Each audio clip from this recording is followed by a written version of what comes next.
Offense, and a little bit more offense is on the docket today for the Golden Gophers football program. That's what we're talking, that and more on Locked On Golden Gophers. Locked On Golden Gophers, your daily podcast on the Minnesota Golden Gophers, part of the Locked On Podcast Network, your team every day.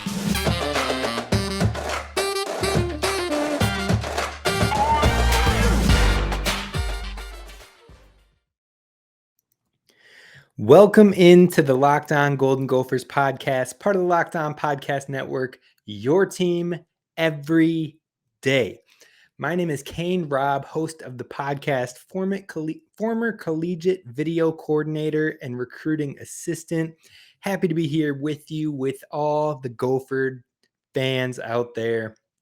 Be sure to follow me at 4Kane Rob Video. That's at the number 4 Kane Rob Video on Twitter. Also follow the podcast at LO Golden Gophers. Please check out those accounts. Send us any questions, topics you'd like us to discuss. And you can also send those topics to lockedongoldengophers@gmail.com. We have a mailbag episode every Thursday. Be sure to check the podcast out wherever you get your podcasts, whether that be Spotify, iTunes, Apple Podcasts, Stitcher, you name it. Whatever your go-to platform is, you can find us at Locked On Golden Gophers. And be sure to leave us a 5-star review. Now let's jump into what we're supposed to be talking about today, and that is the Golden Gophers football program. We're talking all day with offense. Now last week, we dove in on the defense. We talked about all the departures. I want to do that except for on the opposite side of the ball. So we're going to be talking offense today. And let's do a little recap. So last year, the Gophers were 9-4 on the season. Lost 2 fluky games, could have been 11-2, but we're not going to fret on that. We're going to talk about what happened. So the Gophers were a good rushing offense. Overall, they were the 27th in the nation in rush yards per game. They had 199 rush yards per game. They were 8th in the nation in rushing attempts. So they are way up there, top 10 team in running the ball. And then they were 29th in the nation in total rush yards with 2,575. Now, if you flip it on the passing side of the ball, it was pretty pitiful, to say the least. We were 118th in the nation in pass yards per game with only 162 passing yards per game.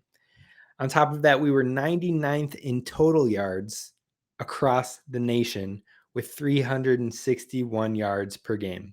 Now, in that passing territory, there were only 3 teams in the entire nation that passed the ball less than the University of Minnesota.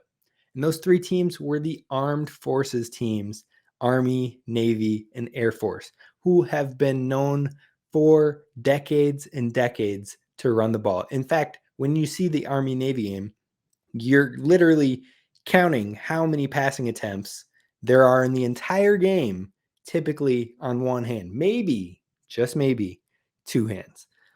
The Gophers were only in front of those armed forces teams with passing attempts. So that should tell you how much the Gophers stunk at passing the ball. Maybe not even how much they stunk at passing the ball, but they just didn't do it.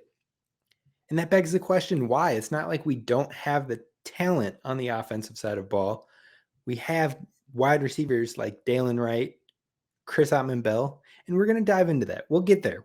I'm getting ahead of myself. But we were tied for 13th fewest interceptions in the nation. Now, that's likely due to the low pass attempts, but that's kind of a recap of what we looked like offensively this past season. Now, first things first, Kirk Soraka. I've been saying it wrong this whole time. I know I've watched him before, but you just see a name and your brain tells you to pronounce it one way, and if it's not right, your brain still sometimes tells you just say it that way. So it's Kirk Soraka. And he stated, we need to improve the passing game. We know that. The coaches know that. The players know that. The fans know that. We need to pass the ball more. He said that in the latest spring conference, which was this past Saturday, that was open to the public and to media. So he's well aware that we need to pass the ball more. In fact, when Soraka was here with us in 2019, we had the most passing yards in school history. And we were 43rd in the nation in pass yards per game. Now, that's not saying we were a top 10, 15, 20 in passing, but 43rd in pass yards per game is much better than 118th in pass yards per game. So bringing more of a balance, you can expect that balance and you can expect a change in a positive direction with Kirk Soraka back at the helm of the offense, serving as the offensive coordinator, as he did in 2019. Now, let's talk key departures from the offensive side of the ball. There were some transfers that did leave, that some played significant roles, but nothing was too great on the transfer front. We lost Kai Thomas. He was a good running back for us this past year, especially when we came down with injuries. Mo Ibrahim and Trayson Potts both going down opened up the opportunity for Kai Thomas to take over, and he did a fantastic job in that brief starting role. We also had Brady Boyd, who transferred. He's a wide receiver. Didn't see a whole lot of opportunity with the Gophers, but did have about 120 or so snaps last season. He's transferred to Texas Tech. He was a wide receiver. Backup quarterback Zach Annexted has transferred to Illinois State. So we'll have a new backup quarterback. We knew that, and that's something we're going to keep an eye on as we head to the spring game, as we've discussed on previous podcast episodes. Then you had Cam Wiley, who was also a rotational running back piece. He didn't get too much looks, even with all the injuries that happened. He didn't get a whole lot of opportunity last year. He had transferred to Akron. And then you have Austin Henderson, who was a tight end, transferred to Liberty. And then Curtis Dunlap, a guard, previous four-star prospect from IMG Academy, transferred to Rutgers, since he was not seeing the opportunity he wanted to see here with the Gophers.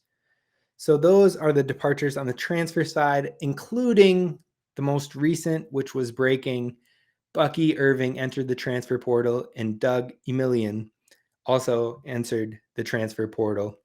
Both those guys have not found homes yet. We wish them all, including the ones we already named that have found their homes, wish them all the best of luck in their careers.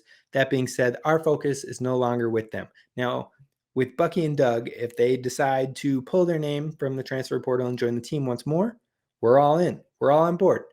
But I don't foresee that happening, so we're moving on. Best of luck, and we'll see you when we see you. If we have to play you, we hope you lose. Sorry, that's just the way it is. But let's talk about the Gophers on the offensive side of the ball that are leaving either due to draft or graduation. Now you got Blaze Andrews, great NFL draft prospect, great guard for us. He's very versatile. He played guard on both sides, played some tackle snaps as well. We're going to miss him a lot. He had 758 snaps this past season. Key player on the offensive line. Then you got Daniel Faalele, also entered in the draft, right tackle for the past 3 seasons, 771 snaps this past season, likely to be a day 2 pick in the NFL draft. Massive human. We wish him nothing but the best. I think Blaze Andrews might sneak into the day 2 as well. And Blaze Andrews, we're going to talk about him and his prospect profile this Friday, so be sure to tune in for that. Now, outside of those two, we got Cole Kieft, tight end. He played 539 snaps, is also trying to be drafted this upcoming season. And then you got Sam Schluter and Connor Olson, 2 offensive line pieces that have graduated, no longer eligible. Both played 817 snaps, key pieces on the offensive line. So as you see, there's a lot of offensive line leaving us. You already knew that, but we're just recapping it for those who are getting caught up. So Before we dive in on who the key arrivals are and touching on our commitments for this upcoming class of 2022 and how they could plug into the Gophers offense, we're going to take a word from our friends over at Bet Online. Bet Online is your number one source for stats and sports information. If you're looking to get the latest updates and trends on the NBA playoff games, on the MLB season games that are starting, and when NHL moves to playoffs, those numbers will be up there as well. In fact, if you're interested in looking at what are the odds for those who are getting drafted, the number one pick, which cornerback will go first, which offensive lineman will go in the draft first, you can find all of those numbers over at Bet Online. Bet Online is your continued source for all your sports wagering information, from live betting to playoffs to the draft to esports and more. Head over to the website today or check it out on your mobile device to learn more about the trends and actions. Bet Online, where the game starts. And we're back with the Locked On Golden Gophers. Thanks for making Locked On Golden Gophers your first listen every day. Now for a big announcement. Starting Thursday, April 28th, tune in to the Locked On NFL Draft's live coverage of the 2022 NFL Draft with all 3 days of real-time analysis from our extensive lineup of experts and insiders. And for those of you dying to know who your team will take, catch Audacity and Locked On NFL's mock draft special hosted by Brian Peacock and former scout Matt Williamson of the Peacock and Williamson NFL show all week leading up to the first pick. Now, where you can find this is at Locked On NFL Draft Live, Locked On NFL Draft YouTube page, or you can find it at Audacity NFL Mock Draft. Now, when we're looking at Locked On NFL Draft Live, April 28th at 7 p.m. Eastern, April 29th at 6:30 p.m. Eastern, and then April 30th at 11:30 a.m. Eastern. So be sure to check that out. Again, the draft is going to be a great and fun experience. And on top of that, you can be watching for your Minnesota Gophers that will get drafted, including Boye Mafe, Daniel Faalele, Blaze Andrews, and hopefully more. But let's jump back into what we were discussing, which was the offense. Now, I want to talk to you about key arrivals, and then we're going to dive into the commits from our 2022 class. Now, first, the key arrival we have to bring up is Kirk Soraka. We've already touched on him a little bit, but he's going to bring a lot of balance back into this passing game, into the offense as a whole. And that doesn't mean that we're not going to run the ball, because we are. We're going to be a heavy running team. We'll probably be a run-first team. But incorporating the pass offense opens up more opportunity for the run game. So look for the balance. He's already discussed that, but Kirk Soraka is going to be a huge influence, as hopefully as successful as we saw him in 2019, where our Golden Gophers broke school records and were on the verge of a Big Ten championship, college football playoffs. They were right there. They were in the thick of it. So hopefully we can get right back to that sort of tipping off point with Kirk Soraka back in flow. Now, other key arrivals, we've brought in 3 transfers. We brought in Chuck Filiaga from Michigan. He is an offensive lineman, mainly plays the guard position, has started in multiple games for Michigan, played in the Big Ten championship against Iowa this past season. It's going to be great veteran presence for our young offensive linemen and to fill the holes that our 4 graduating offensive linemen are leaving behind. So Chuck Filiaga, big get for us. Another big get on the offensive line is Quinn Carroll, who can play both guard and tackle. He is from Notre Dame. That is where he's transferring from. He still has 2 years of eligibility left, so we should get 2 good years out of Quinn Carroll. And he is a Minnesota native, so we love to have him back. I believe he played at Edina last we saw him. So welcome back to the team, and we look forward to the contributions that you both make. And then we have Frankie Biermann, who is a tight end from Iowa Western Community College, transferred in. And he was primarily a blocking tight end, so he will probably be used in a lot of jumbo packages that we frequent every so often. Now, looking at the commits for the offensive side of ball for the 2022 class, there isn't a lot of guys on this list that I think are going to contribute immediately. That being said, the first name on the list we've already discussed at length in previous episodes. He's one that could contribute right away, and that is Zach Evans.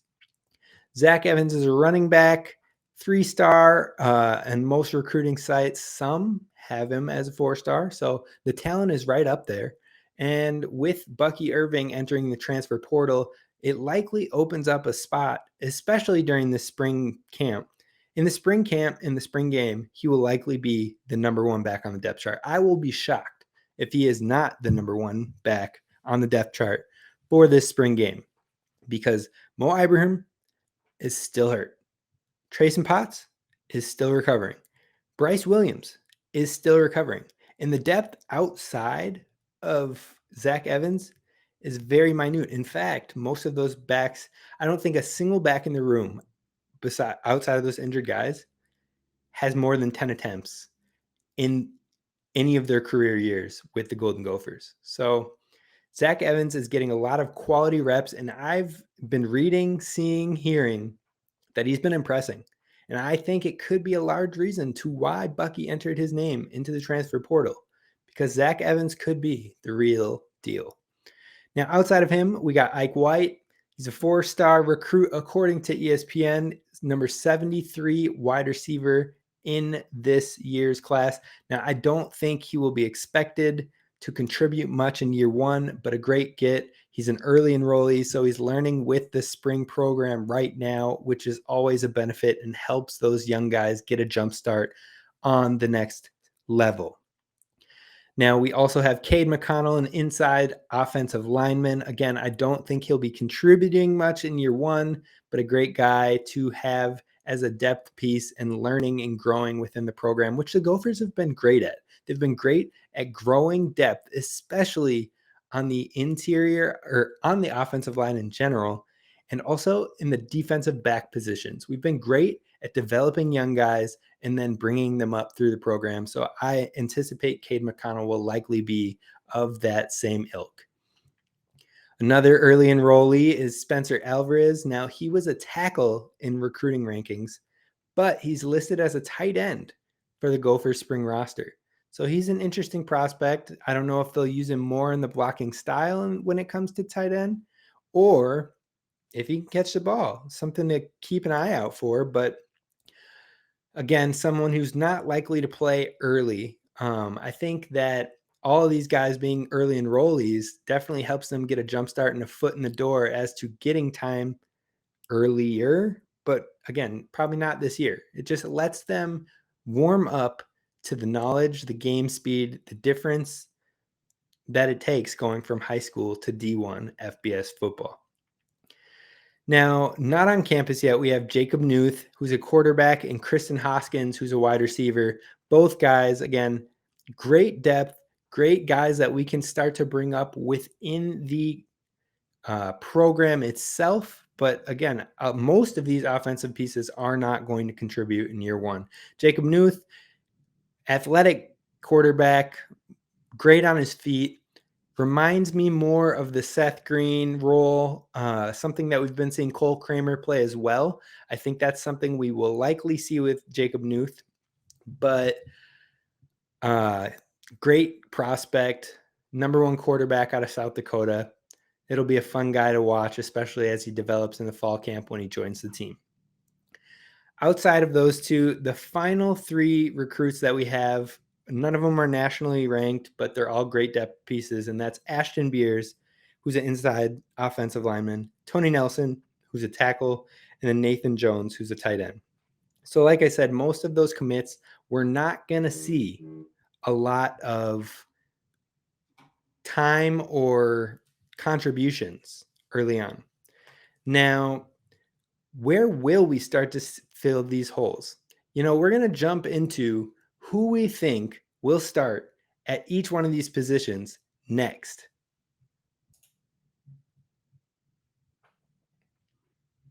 All right. So thank you again for listening to the Locked On Golden Gophers podcast. Please check us out on Twitter at LO Golden Gophers and send us any topics, questions, you name it, that you'd like us to discuss on this podcast. We're trying to build the Gopher community up here, trying to give you a podcast you can check out each and every day, whether that be on typical streaming platforms or YouTube, which we just got kicked off on.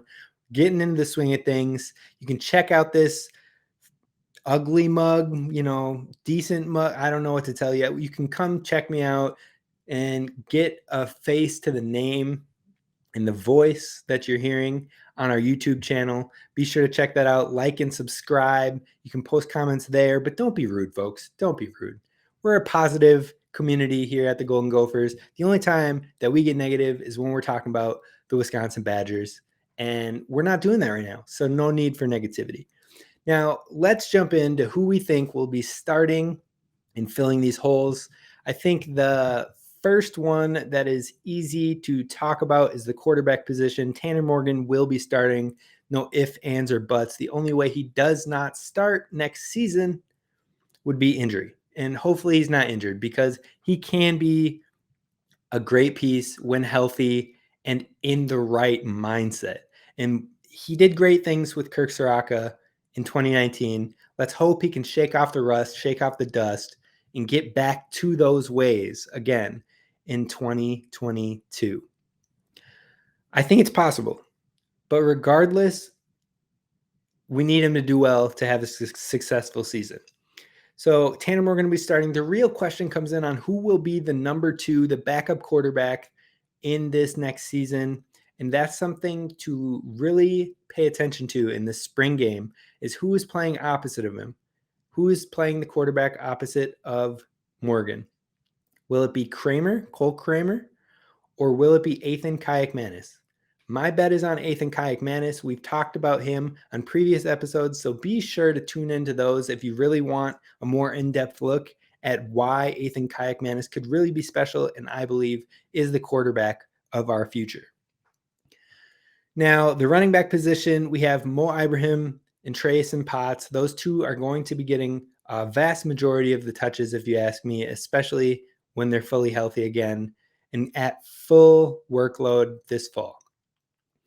Now, Bryce Williams is also coming back from injury. He could also see some rotational touches. And again, we mentioned Zach Evans. Here's the thing. I think Zach Evans could get some very valuable work this year to prove that he can handle it and take on the main role next year. But I could also see the Gophers possibly trying to avoid using Evans at all this year so they don't have to burn a year of his eligibility unless they're in dire need due to injury.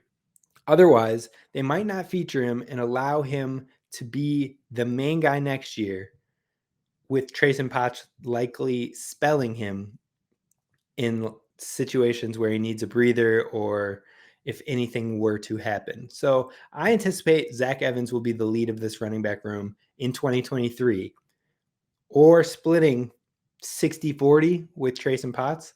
But in 2022, Mo Ibrahim is going to take the vast majority of carries, with Trayson Potts likely behind him. Now, looking at the wide receiver room, we have Dalen Wright and Chris Ottman-Bell. Those are going to be your starters on the outside. Both are extremely gifted, extremely talented wide receivers that both PJ Fleck, Kirk Soraka have both mentioned need to be involved more. They are too talented not to be giving them looks. Chris Ottman-Bell, PJ Fleck mentioned how he had one of the best camps prior to last season before he got hurt. And that really slowed him down. That injury really put him off and took away from the potential that PJ Fleck really thought he could have shown last year. So if he comes back fully healthy, which it seems like he is, he's been participating in all parts of camp, all parts of spring ball. So we look forward to it. And I think the potential is there. I think he's a guy that could be a later NFL draft pick if he has a great season. And PJ Fleck wants to give those guys that opportunity. So Dalen Wright, Chris Autman-Bell, slot him in. They're going to be important pieces for us.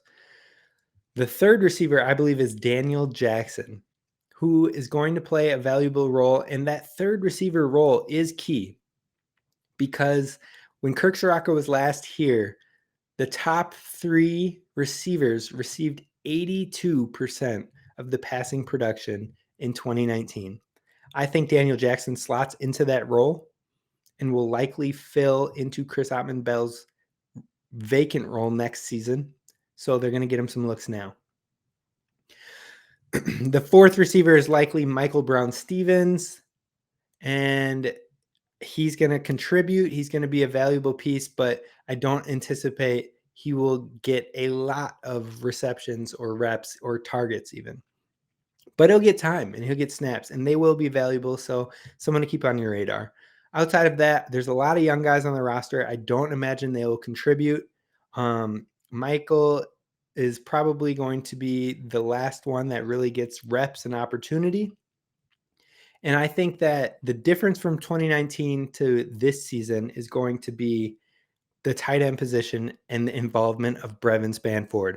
Kirk Soraka even brought up Brevin Spanford in his last conference, really brought him up a couple times about how he really enjoys the presence that he brings.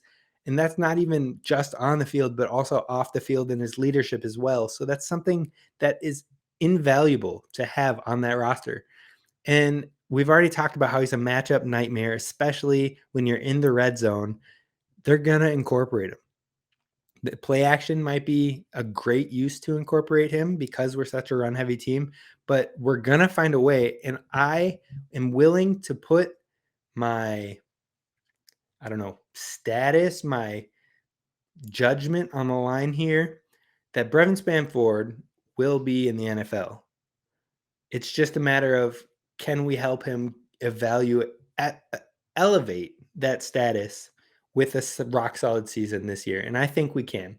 I think this is going to be a heavily competitive team, and he is going to serve a larger role, especially because he has been working on his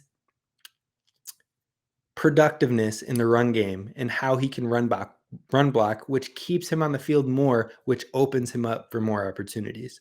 So Brevin will be a starting tight end, and another player on the tight end that will likely see some output will be Jamison Gears. All right, and lastly, we are going to be talking about the offensive line and how that will shape up. Now, I believe we can lock in Ariante Urzuri at the left tackle position. PJ Fleck has been constantly referring to him as the left tackle in a few of his press conference interviews, along with the fact that PJ Fleck has flat out stated that he believes Ariante Urzuri might be the most talented offensive lineman he's worked with in his time at the program, might be the most talented that they've had at the program in his time. That's huge praise for the young, I believe he's a sophomore, and we look forward to seeing what's to come from him. Along with the fact that Daniel Faalele literally at his pro day mentioned the fact that this kid is a grinder, he works hard, and Daniel Faalele can't wait to see what he does in the upcoming season. So that's exciting. I'm going to pencil him in at the starting left tackle position.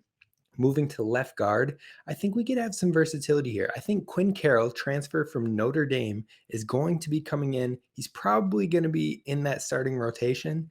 I'm just not sure how it's going to play out between him playing either left guard, or right tackle. He's got the versatility. He's got the flexibility. I think he'll slot in at one of those spots. Currently, I have him at either left guard or right tackle, depending on how the spring ball and fall camp shakes out. Now, if Quinn Carroll isn't in there. I have Axel Rushmeyer penciled in. He had spot starts last year. He saw a lot of action in the jumbo package. He has experience and he's filled in for us. I wouldn't be surprised to see him get time early in the season if Quinn Carroll is getting warmed up still to the offensive system. Carroll couldn't join the Gophers for spring ball, so he will be joining for his first bit of live action, live reps, live practice in the fall camp. So he could be a slower add to the lineup itself, in which case Axel Rushmeyer, I would imagine, would take one of those guard positions. At the center, we're going to go real brief on this one. It's John Michael Schmitz. He's our all Big Ten returning center. He's played the last few seasons as our center, and there's no reason why he wouldn't be starting for us at center in his final year of eligibility. So we'll be happy to have him back. Then we're moving over to the right guard. I believe this is going to be filled by Michigan transfer Chuck Filiaga. He's got experience, as we've said. He's played in the Big Ten National Championship. He has that veteran presence. He knows what it takes to play in the games that matter and the games that we want to be in. So I have little doubt that he will for sure be taking one of the two guard spots. At the moment, I have him penciled in at the right guard, but he could play either guard position, but he will be starting. I bet that without a doubt, he'll be starting. And then if you look at the right tackle position, I've got three different guys scratched in here. One is Quinn Carroll. As we mentioned, he has the flexibility to be out here on the outside. That being said, I wouldn't be surprised if we wanted to fill Carroll in on that inner guard spot if Rushmeyer doesn't have that upside that we need from the O-line position. Now, if that's the case and we're shooting for filling one of our younger guys in there that has more room to grow and improve over the next few years, then I think that position could be a battle between JJ Kade, who is likely to come out of spring ball with that position in hand. I think that playing in a few games here and there over the past few seasons, he has that experience, so it could help him maintain that role early on. But don't be surprised if you see Cameron James, 4-star recruit, pushing for time in this offensive line in the rotation. PJ Fleck has mentioned him a number of times in his interviews. He's a 4-star prospect. He's had 1 year in the program now. He's lengthy, he's long, and he's big. And if you're talking about wanting to develop guys like we did with Faalele, like we did with Blaze Andrews, if you want to get those young guys quality time and build something up with them as well, I would not be surprised to see Cameron James fight for that right tackle position. And if he doesn't win it, he'll at least get rotated in and get some opportunities to play in a lot of these important games, get key reps so he can take over next season. Now, outside of those guys, so we've said Ariante Ursery, then we'll have either Carroll or Rushmeyer, John Michael Schmitz at the center. Other side, we'll have Chuck Filiaga, and then some combination of Quinn Carroll, JJ Kade, or possibly Cameron James. Now, outside of those guys and the potential to start, I think there still will be a handful of guys that get rotated in. It's great to have the depth, and the main ones in those positions will likely be the older veteran players like Nathan Bowe, Carter Shaw, and Martez Lewis. But overall, we are in a good spot at the offensive line, and I look forward to seeing what these guys can do. They've had a lot of spot starts, a lot of experience across the board, but not longevity from singular players. So it'll be awesome to see who steps up. Ariante Ursery is probably going to be a key piece for us for years to come. I wouldn't be surprised if we get Cameron James starting to get in a similar vein as Ariante Ursery. And then you got the transfers, Quinn Carroll, Chuck Filiaga. They're going to play. PJ Fleck said he's not going after guys in the portal unless they're going to likely play and push and fight for starting positions. So expect those guys to be in there. John Michael Schmitz, obviously going to start. I think our offensive line is going to be in a healthy, good spot. I'm not too worried, even though we lost 4 starters. And that's going to wrap up the offense. That's going to do it for us. I think this offense could be high-powered. It could look similar to 2019. It might not look identical. There might be more rushing production than what we saw in 2019, which was still good in 2019. But I think we see still more run production. Maybe, we're going to see more pass production, but maybe more involvement in the tight ends, not as much on the top 3 receivers. Maybe it's just the top 2 receivers in the tight end. That will be something to really look forward to, look into, especially in the spring game and as we move throughout the fall camp. And that's going to do it for us here on the Locked On Golden Gophers podcast. My name's Kane Rob. Thank you for tuning in. Be sure to follow the podcast wherever you stream. Follow the Locked On Golden Gophers Twitter, which is at LO Golden Gophers. And be sure to send any questions or topics or anything of the sort our way. And you can send those on Twitter, or you can send them at our email, lockedongoldengophers@gmail.com.